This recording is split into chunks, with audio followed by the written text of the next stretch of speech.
Thank you. Thank you very much, everybody. It's a great honor. Nice place. Very nice place. Mr. President, Mr. Prime Minister, Mr. Speaker, esteemed members of the Knesset, and cherished citizens of Israel, we gather on a day of profound joy, of soaring hope, of renewed faith, and above all, a day to give our deepest thanks to the Almighty God of Abraham, Isaac, and Jacob.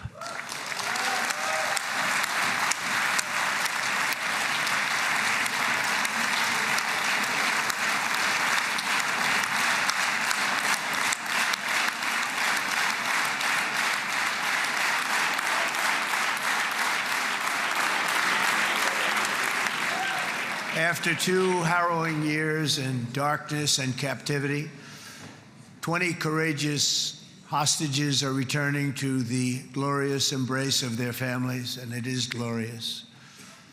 28 more precious loved ones are coming home at last to rest in this sacred soil for all of time. And after so many years of unceasing war and endless danger, today the skies are calm, the guns are silent, the sirens are still, and the sun rises on a holy land that is finally at peace, a land and a region that will live, God willing, in peace for all eternity.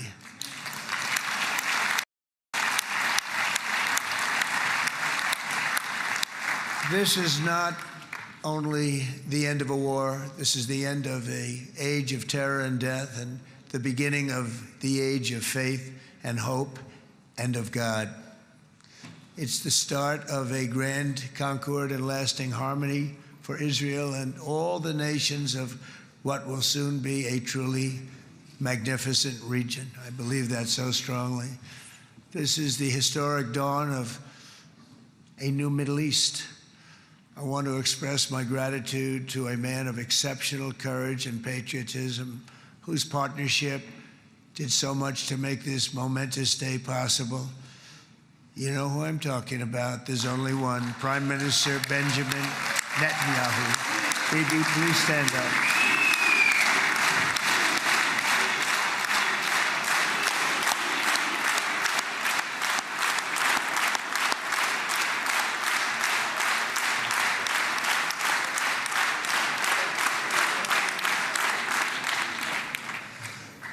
And he is not easy, I want to tell you. He's not the easiest guy to deal with, but that's what makes him great. That's what makes him great.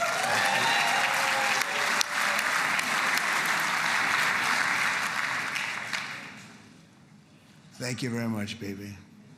Great job.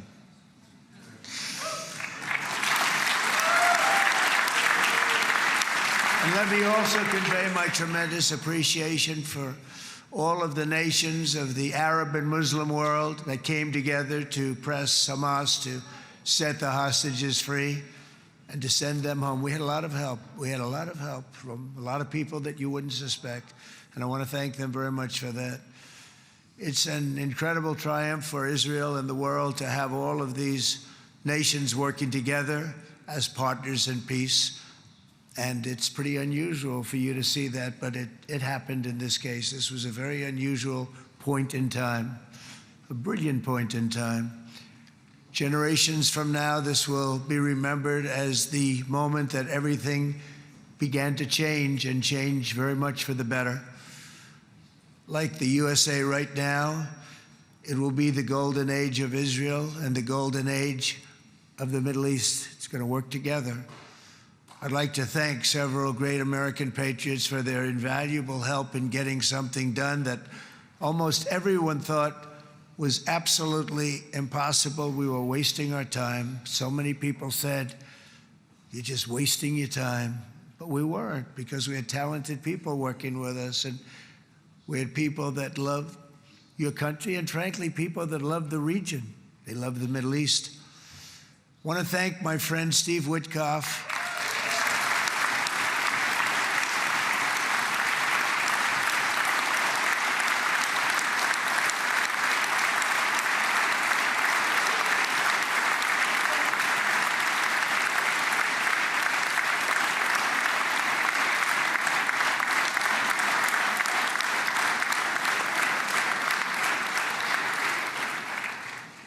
You know, Steve was chosen by me. He never did this before, but I knew him as a few things. He was a great businessman, but I know a lot of great businessmen, to be honest with you. He had tremendous negotiating skills, but I know a lot of people that negotiate pretty well, although it is an art. But there are people that can negotiate pretty well. But most importantly with Steve, he's just a great guy. Everybody loved him. Everybody. I mean, I know some negotiators that are so good, but you wouldn't have had peace in the Middle East. It would be in World War III right now with some of these guys. Everybody loves Steve, and they respect him, and they somehow can relate to him. I've known him for many years, and I've seen it over and over again. להוציא את חבר הכנסת עודה, להוציא אותו מהאולם, להוציא אותו מיד, החוצה, החוצה, החוצה. להוציא גם את חבר הכנסת כסיף, להוציא את חבר הכנסת כסיף מהאולם, להוציא אותו מיד.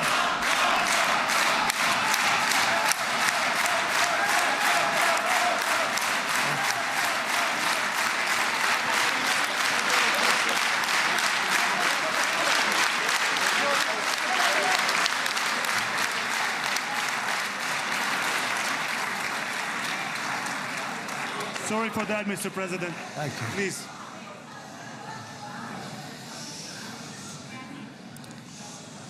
That was very efficient.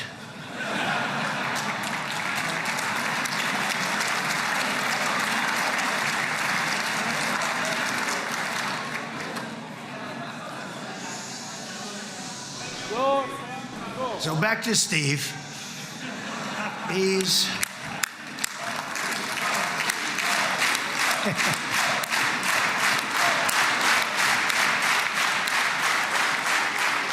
But I tell one story because he was so involved, and then we called in Jared. We need that brain on occasion. We got to get Jared in here. We got to get a certain group of people. But Steve started this all by himself. I call him Henry Kissinger, who doesn't leak, okay?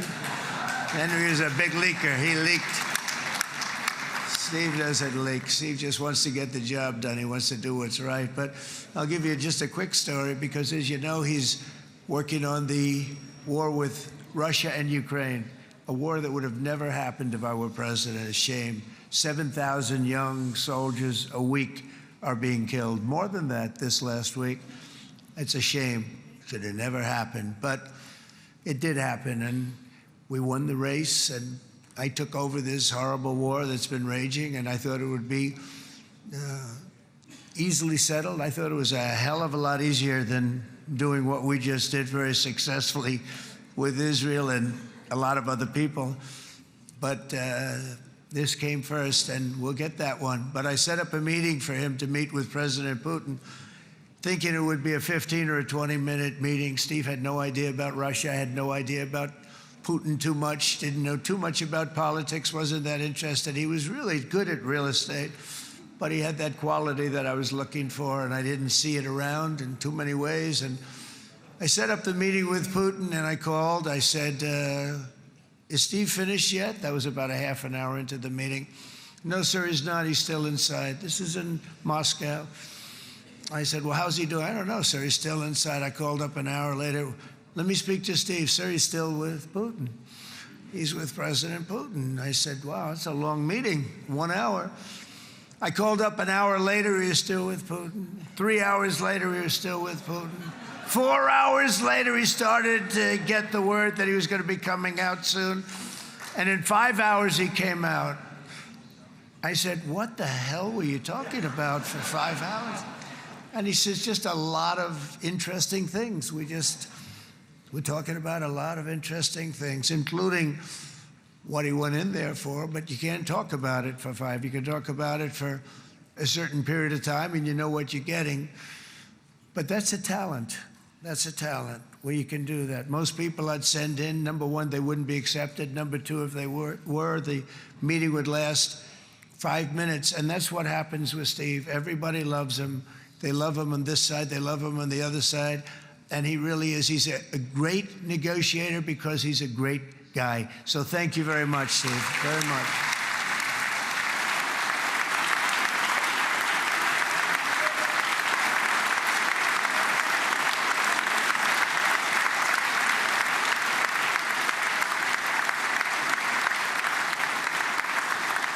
And let me also give a very special thanks to someone who truly loves Israel. In fact, loves it so much that my daughter converted.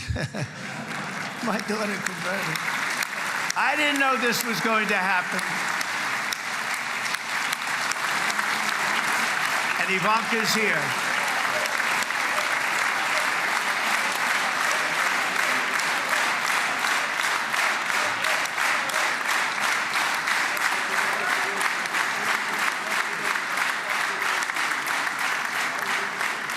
And Bibi, you do know this was not in the cards for me. You understand that. And she is so happy, and they are so happy.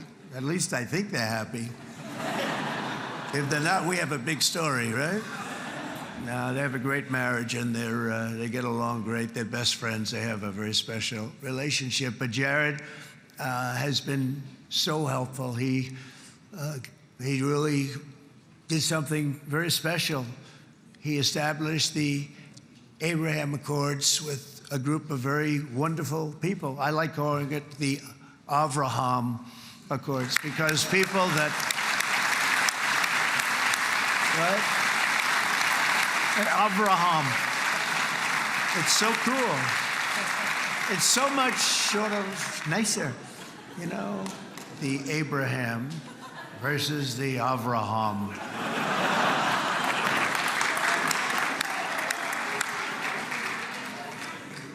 I just don't want to sound too sanctimonious when I do it, so, you know, I sort of split it up. This way we keep everybody happy. But we have some very great talent, and they have no excuses for anything that's taken place because we had some unbelievably good people working on this. And then you're going to add a man named Marco Rubio, who is also here. That's right.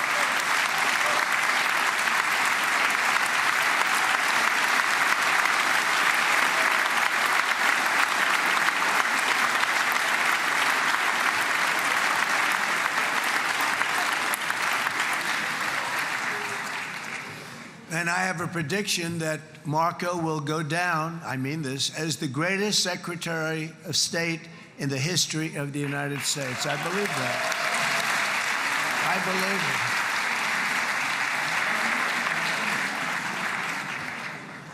it. And he and I, you know, we really fought it out. You remember, he was tough. He was nasty. Who the hell thought this was going to happen, Marco, right? And now I'm saying he's going to go down as the greatest. He will. He was always smart and sharp, and people respect him. And then we have somebody who's young, but an unbelievable leader. I saw it a long time ago, and he's turned out to be even better than we thought. Right, Susie? I think even better. And that's Pete Hegseth, who is our Secretary of War, formerly Secretary of Defense.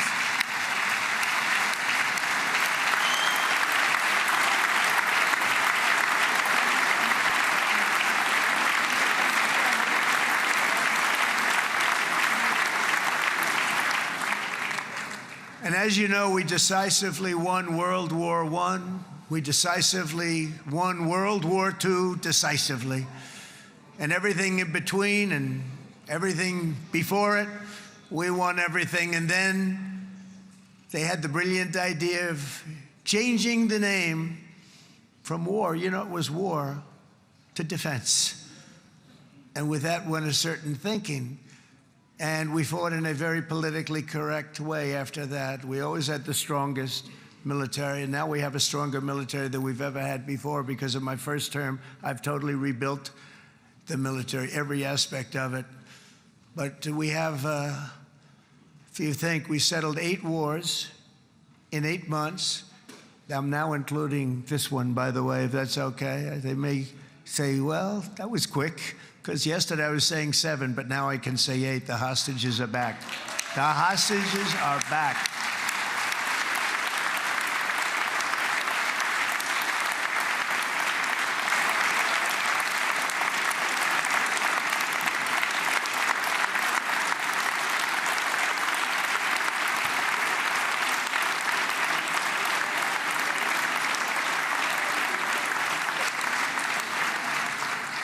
It is a good feeling. Isn't that nice to say? You know, I just said the hostage. First time I said the hostages are back. It feels so good to say it. But when you settle 8 wars in 8 months, that means you don't like war. Everyone thought I was going to be brutal. In fact, I remember Hillary Clinton during a debate, she said, look at him, he's going to go into war with everybody. And actually, she said, he's got a personality that's all about war. No, and my personality actually is all about stopping wars, and it seems to work. It seems to work. But it also means this name change and our attitude that we're not going to go into a war, but if we do, we're going to win that war like nobody has ever won a war before. We will not be politically correct, but we're not going to be there. And I think, you know, as you mentioned, Bibi, before, peace through strength, and that's what it's all about. The United States has the greatest and most powerful military in the, right now, history of the world. I can tell you we have weapons that nobody's ever dreamt of. I only hope we never have to use them. I rebuilt the military. I was proud to do it, but some of the things I hated to do. I hated certain of the weapons because the level of power is so enormous. It's so dangerous, so bad. But we have to do what we have to do. We make the best weapons in the world, and we've got a lot of them. And we've given a lot to Israel, frankly. And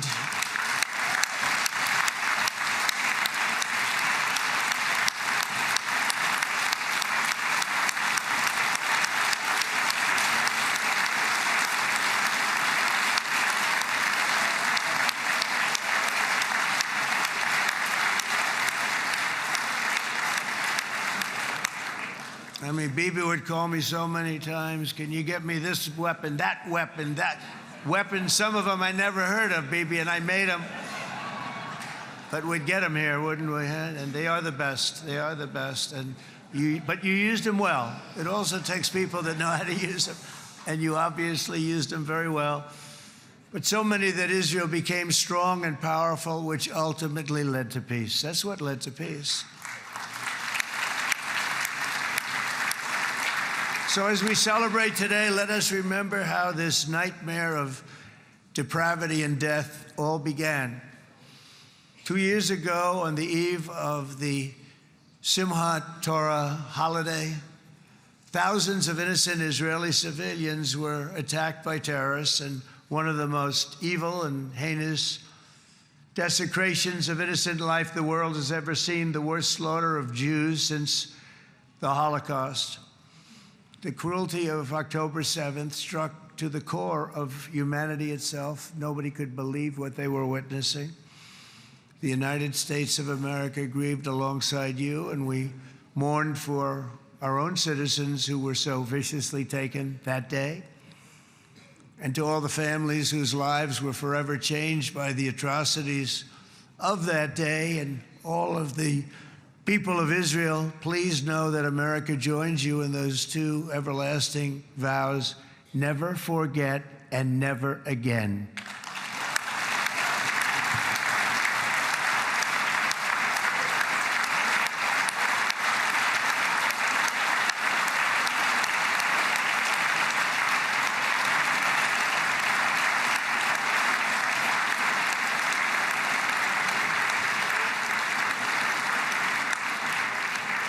From October 7th until this week, Israel has been a nation at war, enduring burdens that only a proud and faithful people could withstand. It was a very tough period of time.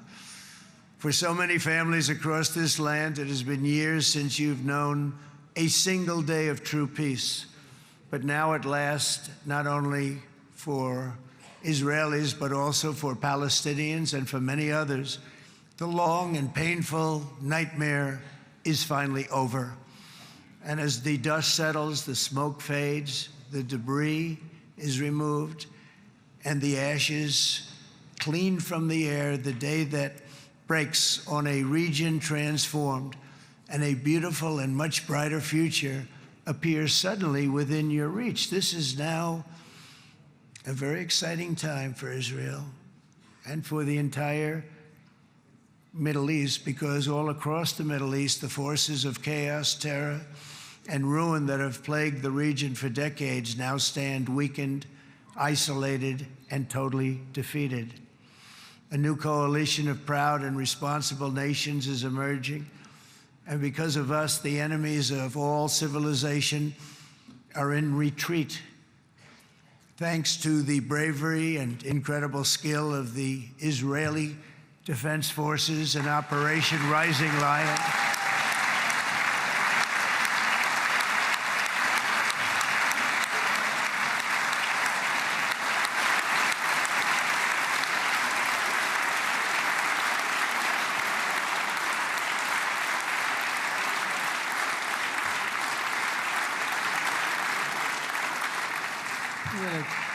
guy's central casting. Let's put him in a movie. Look at him. Great job. And my people loved working with you. Loved it. They worked so well together. But many of Iran's top terrorists, including nuclear scientists and commanders, have been extinguished from this earth. And with Operation Midnight Hammer, boy, that's a great name for that, what we did. Last June, the United States military flew 7 of those beautiful B-2 bombers. They look so beautiful all of a sudden. They were always, I thought they were pretty planes. I had no idea they could do what they did. In fact, we just ordered 28 more of them. A little updated version. We ordered a whole pile of them. And almost 100 other planes went with them, including fighter jets. And we had 52 tankers, big, beautiful, brand new tankers that were loading them up 4 or 5 times. They've traveled 37 hours back and forth, think of that. But we had tankers all over the sky for all the other planes. We had the F-22s, the F-35s, F-16s. We had a hell of a lot of planes.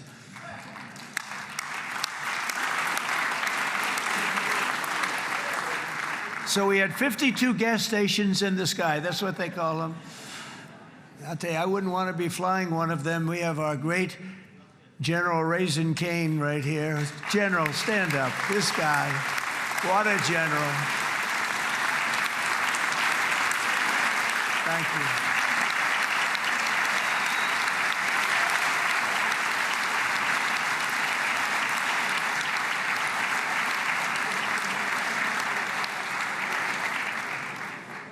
I asked General Cain, I said, you know, we're having problems with ISIS, and I was in Washington, and I asked, how long would it take to defeat ISIS? And my Washington generals told me, 3, 4, maybe 5 years, sir. I said, I don't get it. We got the best equipment in the world. Why? So I flew to Iraq, and I met with a man named Cain. He said, what's your first name? He said, they call me Raisin, sir. I said, wait a minute, your name is Raisin Cain? I've been looking for you for a long time. You gotta be kidding. So they told me 3, 4, 5 years to defeat ISIS. And I sit down with him and I say, why is it? I flew there in the dark of night. I landed, I'll never forget it. It was quite a trip. I'm glad I made it because I met him. I said, could I ask you, General? I come down. He said, with another general and a sergeant. Everybody was like central casting. They could go into a movie right now. Between him and you guys over here, we could get rich making movies, okay? And they got along so great. That's the beautiful thing, that your military and our military, BB, got along so great. But But I was told by the television generals in Washington, we have the best equipment in the world. Why is it taking so long? And they said, 4 years. I said, so let me ask you, Raisin, how long would it take you to defeat ISIS? Sir, we can do it in 3 weeks, but you'll probably have some time left over. I said, you gotta be kidding. What the hell are you talking about? They said 4 years. I said, well, sir, look, it's not my place to say, but you're asking me the question. What you have to do is you hit him from the west, you hit him from the north, you hit him from the south, you hit him above, you hit him below. I said, so why didn't they do it? And he didn't want to speak badly of his superiors, which is hard to believe they were his superiors. Should have been the other way around a long time ago, because he's the one that did Operation Hammer. It was flawless. It was flawless. It was absolutely flawless. And I said, so you really think you can do it in 4 weeks? Yes, sir, 100%. You have to do it differently than they were doing it. They were using one base, and it was hundreds of miles away. And he says, we have all these portable bases all over the Middle East. And they didn't want to use them because they didn't want to offend the country where the portable, they wouldn't have even known what the hell the planes were going up, right? They wouldn't have known, but he said, no, they didn't want to defend anybody, offend anybody, but we can do it in 4 weeks. I said, you sure about that? I'm going to call you back. I'll call you back on Monday. I'm going back to Washington. But you think 4 weeks? Yes, sir, I think we can do it in 4 weeks. We'll have time left over. So I call him on Monday. I say, you think you can do it? 4 weeks. I said, go ahead and do it. He did it. I'll tell you, he did it in 4 weeks, less than 4 weeks. So, General, stand up, please. Again, this is a real general. This is not a television general. He doesn't want to go on television.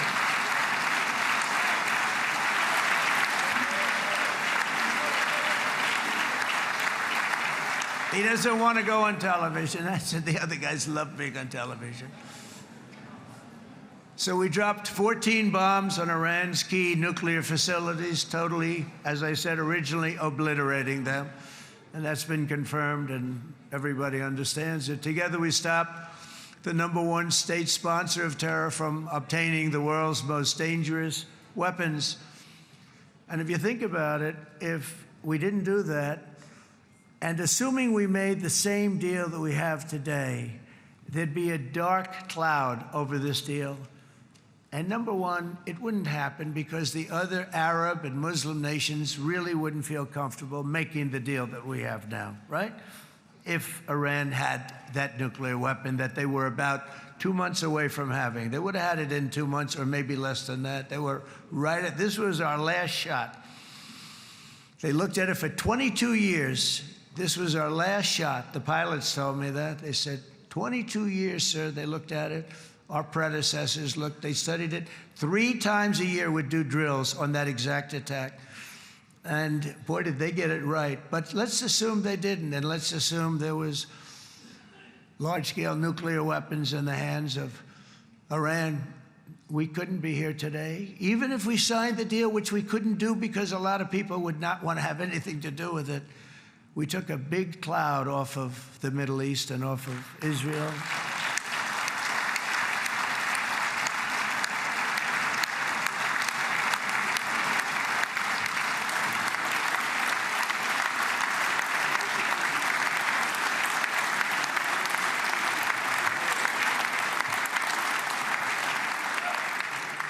And it was my honor to help. But isn't it true, though, that can you imagine the same, let's assume, Bibi, the same documents, we had everything the same, but you had somebody out there that was, in the opinion of everybody, all-powerful in the Middle East. They took a big hit, didn't they? Didn't they take a big hit? Boy, oh boy.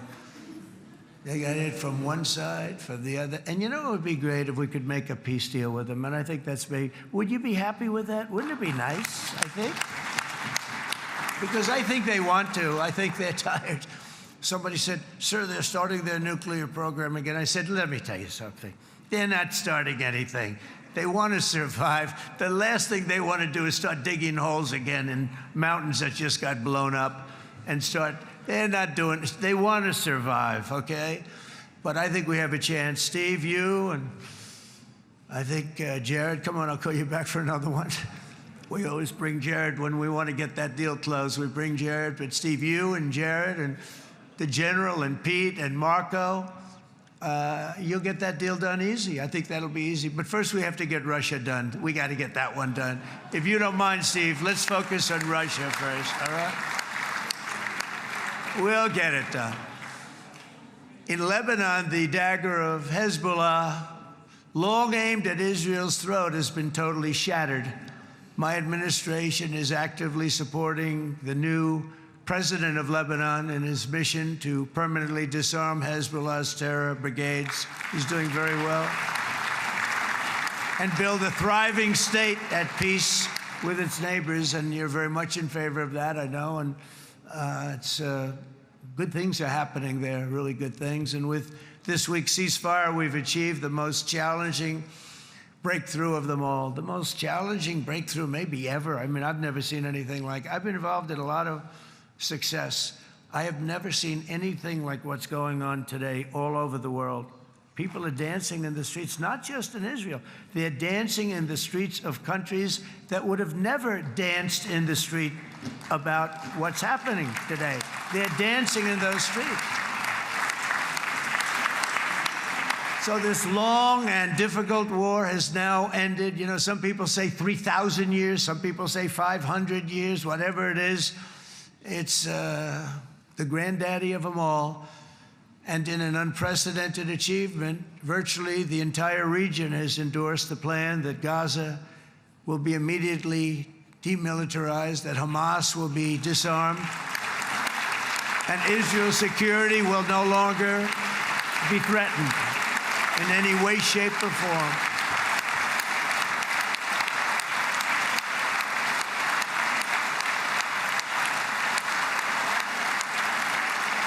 So Israel, with our help, has won all that they can by force of arms. You've won. I mean, you've won.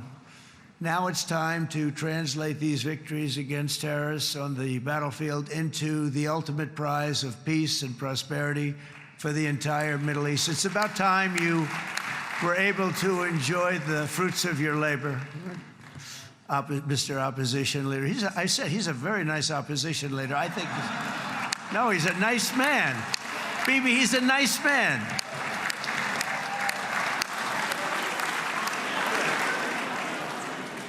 He knows what he's doing, right? No, he's a very nice guy.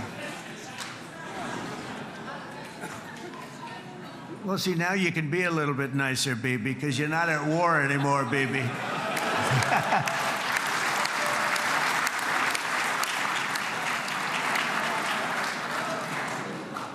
But only by embracing the opportunities of this moment can we achieve our goal of ensuring that the horrors of recent years will never happen again. You don't want to have to go through this again. 8 years ago, I came to this region on a very special first trip abroad as the President of the United States. I came here very early at your request.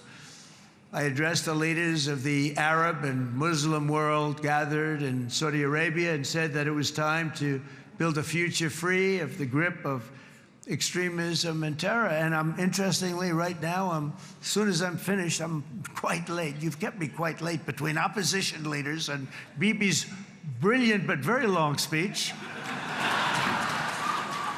I thought I was going to run up here, make a speech, and then head to Egypt. It didn't work out, though. And you made a pretty long one, too, sir.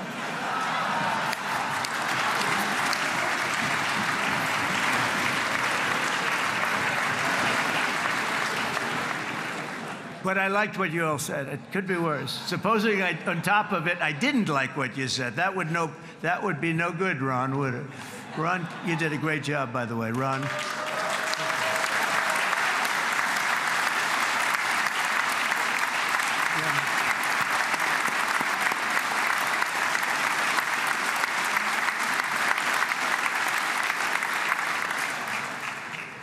So I'm going to be meeting, actually, in a little while, I'm going to be meeting with the most powerful, the richest nations really in the world, although now with the tariffs, the United States is by far the richest nation in the world, as you probably have been reading.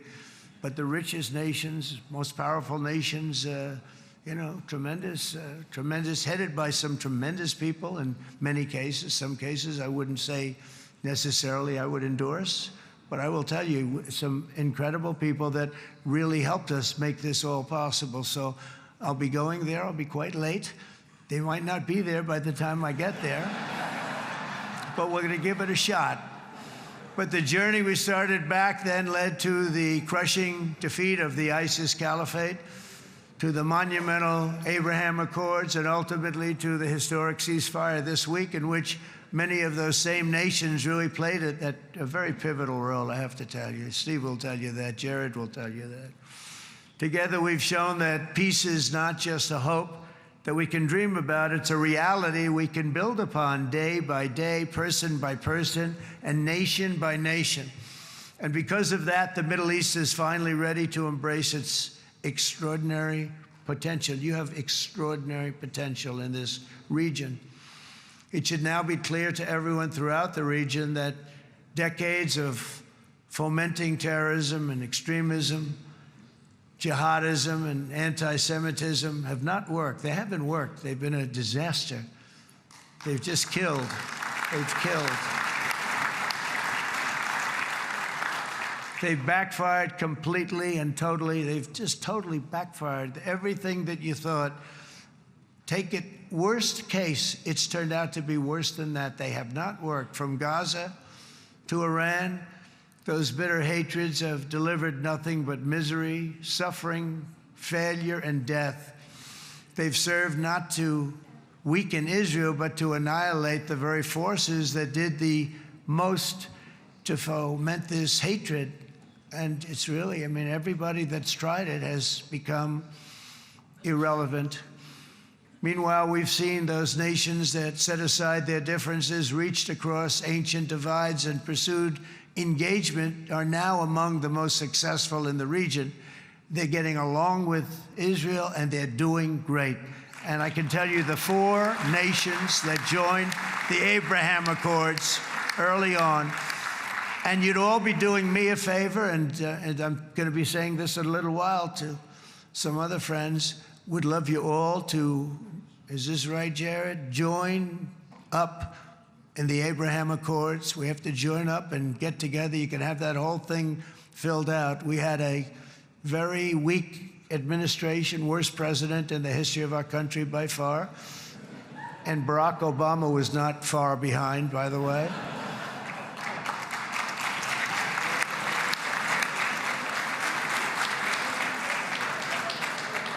And they did nothing with this incredible document, the Abraham Accords, but now you can fill them up. Now you have peace, you have people that really like Israel. I'll tell you what, and they like Israel a lot more today than they did even 5 weeks ago. Like, you've made a lot of, you've come back. You've come back strong, because it was getting to be a little nasty out there in the world, and ultimately the world wins. You can't beat the world. Or I would say to Bibi, it's now time, and he understood it better than anybody, because ultimately, the world's a very big place.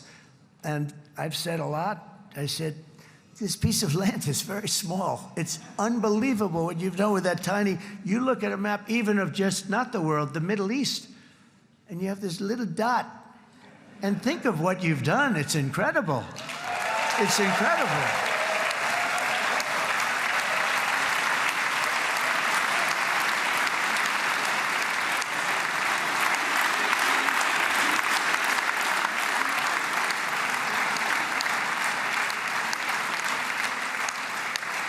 But the world is loving Israel again. And I said to Bibi, the world is big and it's strong. And Ron, ultimately, the world wins. And we don't have to worry about that now. But there was getting to be a period of time over the last few months, the world wanted peace and Israel wanted peace. Everybody did. Everybody did. And what a victory it's been, right? What a victory it's been. If you would have gone on for 3, 4 more years, keep fighting, it was getting bad. It was getting heated. the timing of this is brilliant. And I said, Bibi, you're going to be remembered for this far more than if you kept this thing going, kill, kill, kill. It would be it would not be the same. And I just want to congratulate you for having the courage to say, that's it, we've won, and now let's enjoy our lives and let's rebuild Israel and make it stronger and bigger and better than it's ever been before. We're going to do that. Took a lot of guts. And the choice for Palestinians could not be more clear. This is their chance to turn forever from the path of terror and violence. It's been extreme, to exile the wicked forces of hate that are in their midst. And I think that's going to happen. I've met some people over the last couple of months that want to see it happen very much. And after tremendous pain and death and hardship, now is the time to concentrate on building their people up instead of trying to tear Israel down. We don't want that to happen again. And the total focus of Gazans must be on restoring the fundamentals of stability, safety, dignity, and economic development so they can finally have the better life that their children really do deserve after all these decades of horror. I intend to be a partner in this effort in the sense that we're going to help and we're going to do something that became unbelievably popular. Everybody wants to be on it. It's called the Board of Peace, okay? How about that? Is that a beautiful name? Like a board of peace.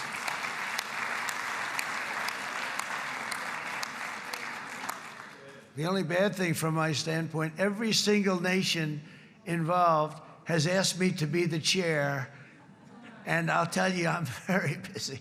I didn't count on that, but you know what? If we do it, we'll do it right, and we have unbelievable power and wealth, because you're going to need wealth. You're going to need wealth to rebuild things, and they have wealth like few people have wealth. I want to thank the Arab and Muslim nations for their commitment that they've made to support a safe rebuilding of Gaza and beyond. I have many Arab countries, very wealthy countries, that came up and said, we'll put up tremendous amounts of money to get to rebuild Gaza. And I think that's going to happen. The power, they want dignity, they want to come forward, and they want to say, and I want to say who they are, because what they're doing is going to be, I think, something that you're going to be very impressed with, Bibi. And you need that. You need the kind of economic power that they have, and they want to see it work. And they want to see it be safe, and they want to see it be good for Israel, too. And as much money as it will be, and it's a lot, as you can see, it's a lot. For these countries, it's relatively little relative to their worth. It's really a lot of money like most people could never even conceive, but for these countries, it's not that much, especially because it ensures success and stability in the Middle East, which is what they want to see. So many of them will be with us in Egypt in a little while, I think. I'm not sure. They may be gone. They may have taken their Boeing 747s and left. I said, what kind of a plane do you fly? 747. I said, that's a large plane. No, they may have. Steve, do you think they've left on their their brand new Boeing 747s? Or, I don't know. We're going to find out soon. It's going to be a big story. There'll be 2 people left, and they'll be the 2 poorest ones.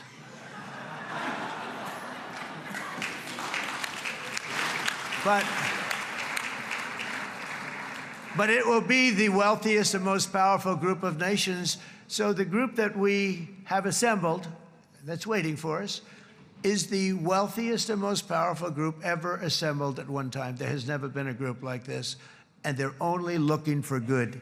They want good. They're going to do good. And as those commitments are made, I'm going to let the world know who's doing it, because they really deserve to get the credit. And some of them probably won't want the credit, but they deserve it. It's more obvious than ever that the productive and responsible nations of this region should not be enemies or adversaries. You should be partners and eventually even friends, and that's what's going to happen. I know it. Together you can stand against the forces of chaos. Yeah, you go ahead. That's an important point.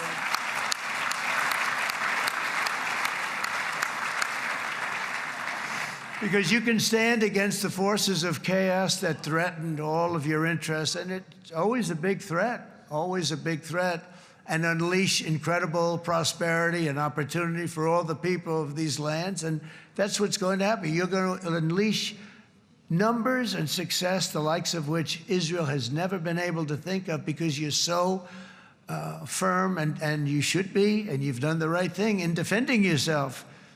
You're not going to have to worry so much about it. You've won, and now you can build, and you can do things that you never even thought possible. When you put that genius into doing something else, it's going to be something it's going to be a miracle. The miracle in the desert, it's going to be amazing. And it already is in a true sense. But it'll be wonderful when you can spend time thinking about other than war and defense and offense also. To that end, it's my firm hope and dream, frankly, that together the Abraham Accords will turn out to be everything that we thought they would. Those 4 countries were very, very brave, and every single one of them benefits unbelievably financially. And if you noticed, even in this bad period that we just went through, they all remained a member of the Abraham Accords. They've done unbelievably well. And you know who you are, and I want to thank you. And they've stayed because of loyalty, but they've also stayed because it was really good business. They've made a lot of money being members, and you're going to all, I hope that every one of the countries that we're seeking, Jared, I hope they join quickly. No games, no nothing. Just join, get it. It's going to be a great peacemaker. It's really going to bring it together beyond anybody's wildest dream. So instead of building fortresses to keep enemies at bay, the nations of this region should be building infrastructure to weave your commerce closer together, because you've got to compete with the big world out there in commerce now. It's a different kind of competition. Instead of making weapons and missiles, the wealth of this region should flow to schools and medicine, industry, and frankly, the new hot thing, artificial intelligence. It's a lot of intelligence you're going to have to be thrown off to pay back these sums of money that they're doing. But that's really the hot one.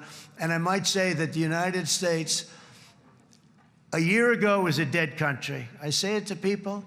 I heard it first from the King of Saudi Arabia. I then heard it from UAE. I heard it from Qatar. I heard it from many other countries. A year ago, the United States of America was a dead country. Now it's the hottest country anywhere in the world. It is the hottest. There's no question about it.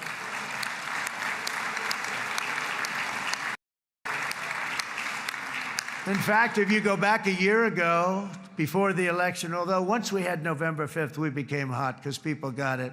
I would say November 5th was a time that we became really hot. But once you go back a couple of years, if I were in charge and the country was doing what they were, nobody was going to ask me to speak. Nobody asked Joe Biden to come up and speak, I guarantee you that. And if they did, he would have turned them down, I promise you. He didn't speak. He didn't speak, and he didn't speak well. But all of the countries in the Middle East, it could have, what we're doing now, it could have happened a long time ago, but it was strangled and set back almost irretrievably by the administrations of Barack Obama and then Joe Biden. There was a hatred toward Israel. There was an absolute hatred. The setbacks really started when President Obama signed the Iran nuclear deal. This was a disaster for Israel, and it was a disaster for everyone. And I remember that Bibi Netanyahu came to the United States and worked so hard to try and get Obama not to do that deal.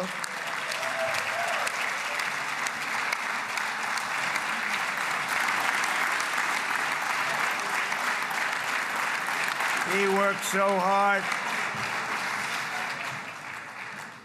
But it was like talking to a wall. I remember him telling me it was like talking to a wall. They wanted to go with Iran. They chose Iran, frankly, over a lot of other good nations, but specifically Israel. And that was the beginning of a very bad period of time. You had Obama go out and the Iran nuclear deal turned out to be a disaster. And by the way, I terminated the Iran nuclear deal, and I was very proud to do it.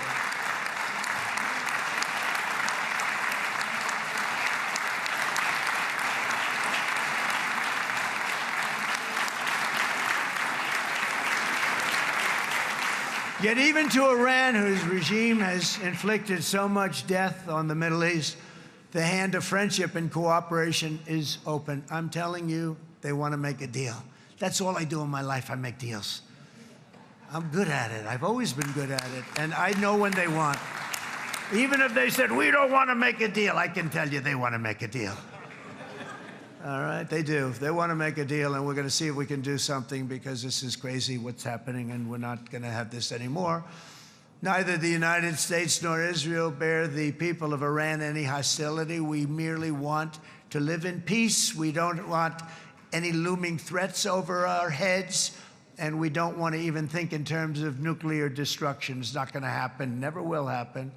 There's nothing that would do more good for this part of the world than for Iran's leaders to renounce terror, stop threatening their neighbors, quit funding their militant proxies, and finally recognize Israel's right to existence. They have to do that. They have to do that. And to Iran, and as you know, this is not said out of weakness. There's no weakness. But I'm going to say this, that we are ready when you are, and it will be the best decision that Iran has ever made. And it's going to happen. It's going to happen. And they're good people. I know a lot of Iranians in the United States. They're good people, smart, hardworking people. They don't want to see what's happened to their country. The story of fierce Israeli resolve and triumph since October 7th should be proof to the entire world that those who seek to destroy this nation are doomed to bitter failure. The state of Israel is strong, and it will live and thrive forever.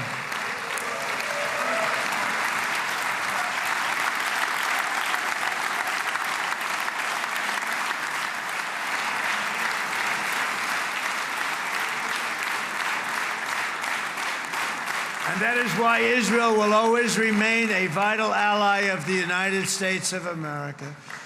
Israelis share our values, field one of the world's most powerful militaries. You really do. You have an amazing, what a job you've done. And have one of the most innovative economies on earth. Those are just a few of the reasons why I'm proud to be the best friend that Israel has ever had. And they all say it in the White House. They all say it.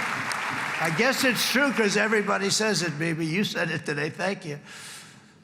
But as president, I terminated the disastrous Iran nuclear deal, and ultimately I terminated Iran's nuclear program with things called B-2 bombers. It was swift, and it was accurate, and it was a military beauty.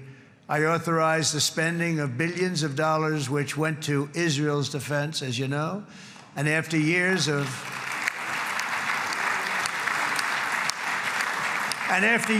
broken promises from many other American presidents, you know that, they kept promising. I never understood it until I got there. There was a lot of pressure put on these presidents. It was put on me too, but I didn't yield to the pressure. But every president for decades said, we're going to do it.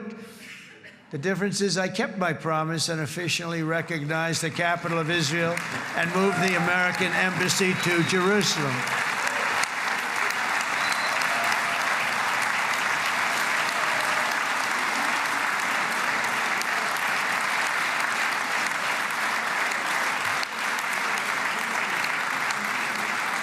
Isn't that right, Miriam? Look at Miriam. She's back there. Stand up, Miriam. Stand up.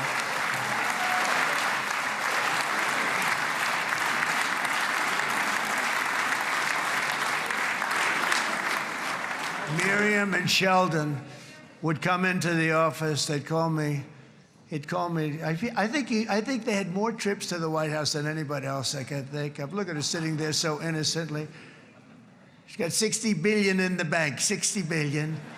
And I think she's saying no more. and she loves Israel, but she loves it, and they would come in, and her husband was a very aggressive man, but I loved him. He was a very aggressive, very supportive of me, and he'd call up, can I come over and see you? I say, Sheldon, I'm the President of the United States. It doesn't work that way. He'd come in, we would do. But they were very responsible for so much, including getting me thinking about Golan Heights, which is probably one of the greatest things to ever happen to Israel.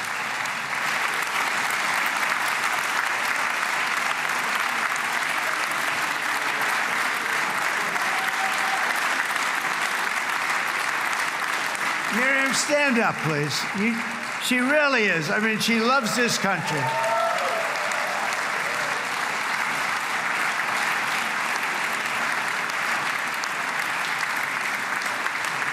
She loves this country. Her and her husband are so incredible. We miss him so dearly. But I actually asked her, I'm going to get her in trouble with this, but I actually asked her once, I said, so Miriam, I know you love Israel. What do you love more, the United States or Israel? She refused to answer. That might mean Israel, I must say. We love you. Thank you, darling, for being here. That's a great honor. Great honor. She's a wonderful woman. She is a great woman. I've always stood for the people of this community, and I always will. I'll always be with you. I'm always going to be with you. I guess maybe something could happen to change my mind. Somebody that's really stupid gets into office and wants to do really bad things, but that's about it. We don't think we're going to have that happen. I hope we're not going to have that happen. And this man is a good man right here. These two men are good men right here.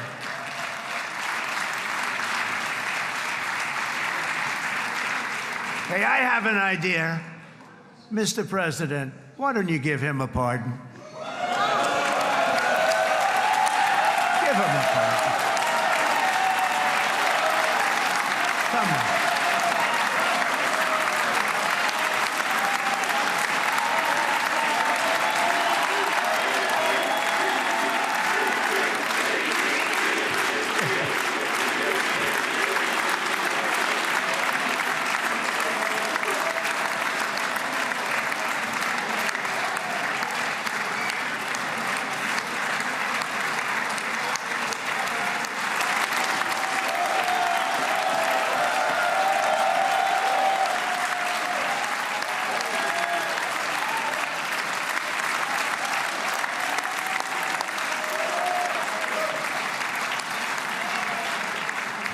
By the way, that was not in the speech, as you probably know. But I happen to like this gentleman right over here, and it just seems to make so much sense. You know, whether we like it or not, this has been one of the greatest wartime presidents. This has been one of the greatest wartime presidents. And cigars and champagne, who the hell cares about that?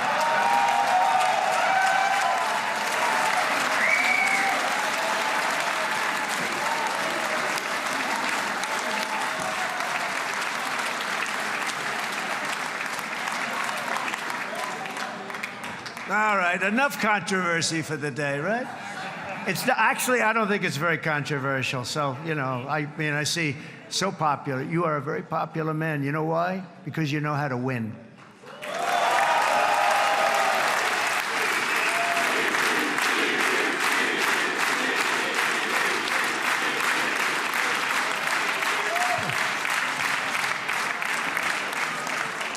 Over the past 2 years, I've met many of the families of the Israelis taken hostage and those that were taken hostage. Unbelievable. I've looked into their eyes. I've seen the worst nightmares of their suffering, but I've also seen something else, the beautiful love of the people, the love of people, frankly, that hold things together, the love that gives you the courage to carry on through thousands of years of persecution and repression and to emerge with the heart of David.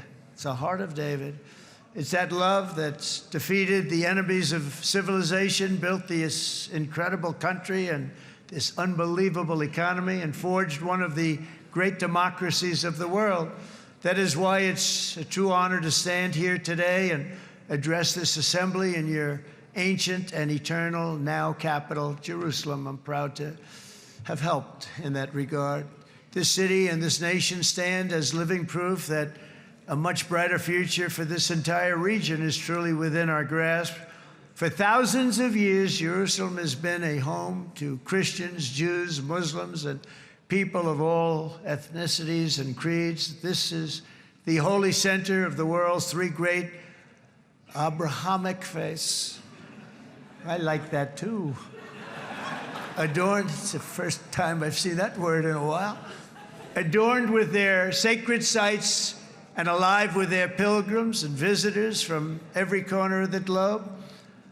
But here between the Western Wall, the Temple Mount, and the hill called Calvary, people of every faith and background live, work, pray, serve, and raise their families side by side, and they do it with love. This example is just one of the modern miracles that Israel has given to the world. And just in closing, the leaders in this chamber know better than anyone else the challenges of this harmony, and it's been easily won. No, it hasn't. It has not been. It's been so tough, but it has been, some say, a miracle. What you've done is a miracle. Look at your size. Look at your chances when it all started. And you know, if you think about it, you are safer today, stronger today, and more respected today than at any time in the history of Israel. Think of it. People used to say it wouldn't exist. They don't say that anymore, do they? Yet if safety, security, and coexistence can thrive here in the winding alleys and ancient paths of Jerusalem, then surely peace and respect can flourish among the nations of the broader Middle East. The God who once dwelled among his people in this city still calls us, in the words of Scripture, the turn from evil and do good, to seek peace and pursue it. So he still whispers truth into the hills and knolls and valleys of his magnificent creation, and he still writes hope into the hearts of his children all over the world. And that is why even after 3,000 years of pain and conflict, the people of Israel have never given up from the threats of Zionism, from all sorts of threats. You want the promise of Zion. You want the promise of success and hope and love and God. And the people of America have never lost faith in the promise of a great and blessed future for all of us. From the very first day that modern Israel was founded, we have stood together through thick and thin of setbacks, and through victory and defeat, through glory and heartache. We have built industries together. We have made discoveries together. We have confronted evil together, and we have waged war together, and perhaps most beautifully of all, we have made peace together. And this week, against all odds, we have done the impossible and brought our hostages home.